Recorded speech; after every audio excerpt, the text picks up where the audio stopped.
Welcome back to Fusion 360 Tutorials. In this video, we are going to learn how to create an assembly drawing with a parts list and balloons to identify all the parts. So we are going to be starting off with our already completed wheel assembly, and from there, just like we've learned in previous drawing exercises, going to create a new drawing from the design, and we are going to select our default title block that should be in there now. If not, use that pull down and make sure you have that correct title block and select OK. With our title block open, it is now asking us to place our first view.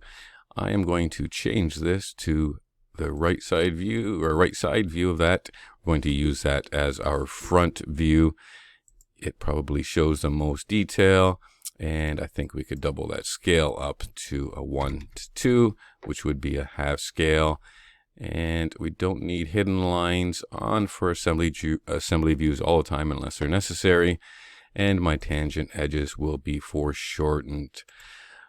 Select OK, and then we're going to project our views just like we did with our single part views. Using the projected view, select our view and drag that up to create a top view to the right. Create our right side view, and I'm going to put an isometric view in here as well too. I'm going to place all our views because we will be putting some additional information on here. We want to make sure we have some room for that. I'll make some small adjustments to our views here. I'm going to change that to a shaded view, and I'm going to adjust these over because our parts list block is going to be going right over top of our title block there. So we're going to need to make some room in there. We have lots of circular objects on here, so we still do need to add some center lines. So I will go through and add all the center lines, and remember to drag those center lines outside of the object lines. Now we have all our center lines added. What we want to do now is add some overall dimensions or some dimensions that may be critical to the assembly. You do not want to get too detailed on all your dimensions because those parts are already dimensioned in their individual drawings, and you don't want information stored in multiple places. A lot of times dimensioning for assembly is put in place for packaging requirements to see how big an object is, or inspection to make sure that overall dimensions are maintained. So we're not going to put a lot of dimensions on here, but we're going to put some dimensions that would be important, like the hole centers on the drawings. A customer might be interested in seeing those dimensions as well as some overall dimensions.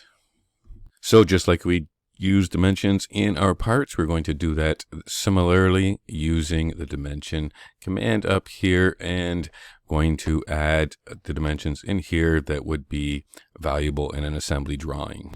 So with all our dimensions added, going to make some minor adjustments, move some of these views, create some space between the views. We don't want to crunch all our views, use up as much space as possible.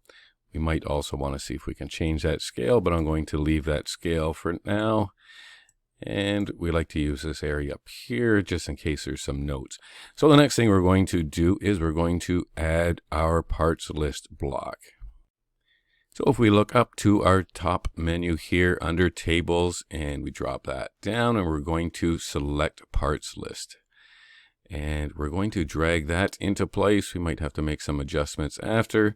Going to match those points up there, and you will see the table has added all the components and also added all the balloons automatically. It has added them to the assembly or the isometric view. We might want to change that, but for now we want to edit this menu here. We're going to take out the material in this column and then make some adjustments to the table. So we're just going to double click on that table, highlight it, double click, and here is a list of the columns that we're going to use. We're going to take material out of that, so we're going to uncheck that, and that does shorten our table up quite a bit. We can make some adjustments to that. That is good for now. We can put our table direction up or down. We're going to leave that up for now. If we selected it down, you would see the column headers or titles switched around. So we will leave that up for now and select close, and then we're going to make some adjustments to the table here. So we're going to drag this all the way over and down to line it up with the bottom left hand corner here. Line that up with that corner, and then we can drag these columns out. Typically this description is going to be the longest, so we're going to drag that across to there, and just to make sure that everything is on there, I'm going to move that again.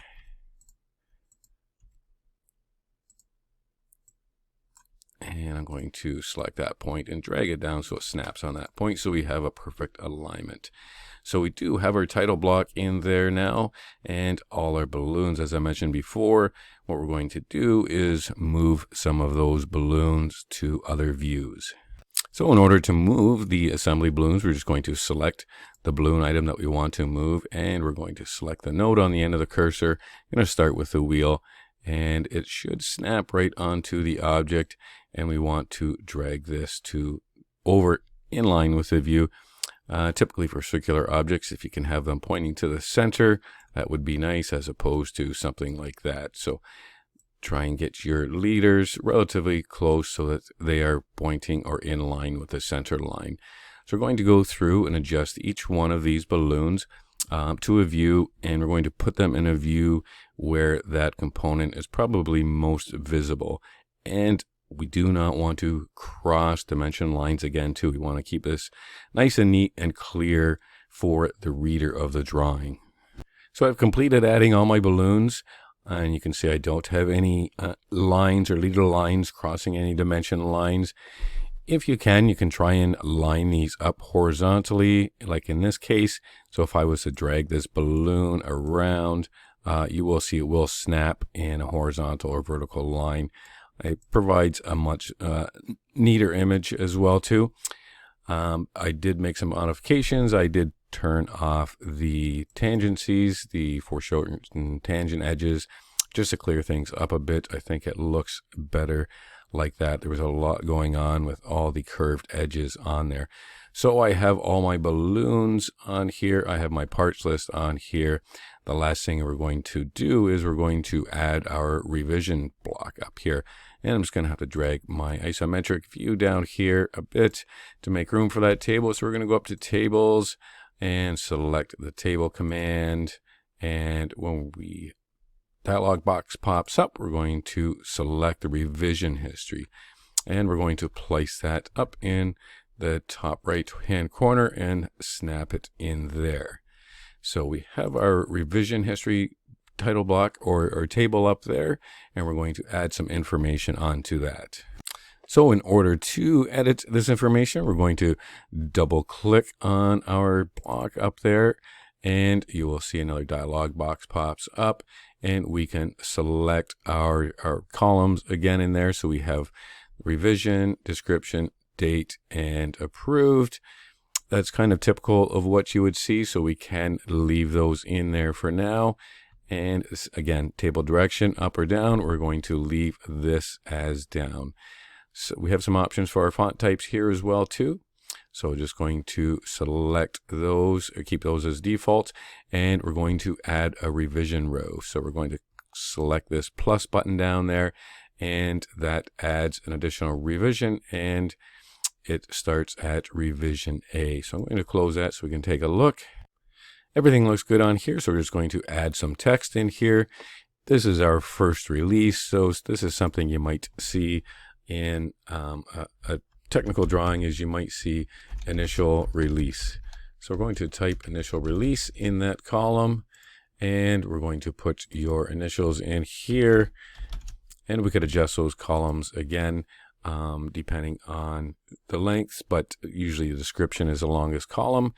So we do have our revision block up there, and it has added revision A to the title block down there as well.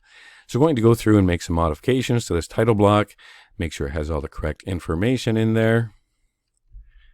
Just double click on that title block, and zoom in, and we can make our edits on there. So our title block is completed now. Going to make another change. I've got some room here, so we might as well make use of that paper space. I'm going to change this scale. So this is a half scale right now. I'm going to try a 3/4 scale, and I think a 3/4 scale looks a little better. Just remember, these revision histories can get longer and longer and longer, so that may have to be adjusted in the future. So our drawing looks almost perfect now. We don't need a material in there because the materials are typically on the part drawings as well. If you do lose a balloon for some reason, you can always go up to your balloon and you can just leave it as a standard, and you can go click on any item and that will add that balloon automatically. So just in case you've lost the balloon, can't find it. Another thing, I don't know if you've noticed, but these balloons are really large. These would not be your typical Esme or ANSI drawing standards. So we're going to adjust those. We're going to go up to our document settings, and you'll see an option here that is called a text height group, and we're going to change that. So I'm going to click on that, and we're going to change our text height group in the dialog box to small. And we have some other options in there too that we can look at. You can scroll through there to see what other information is available in there, and select OK. Everything looks fine. Going to save the drawing. I believe that titled Assembly Demonstration Drawing, and you may want to print that out as well, create a PDF. And that concludes our assembly tutorial.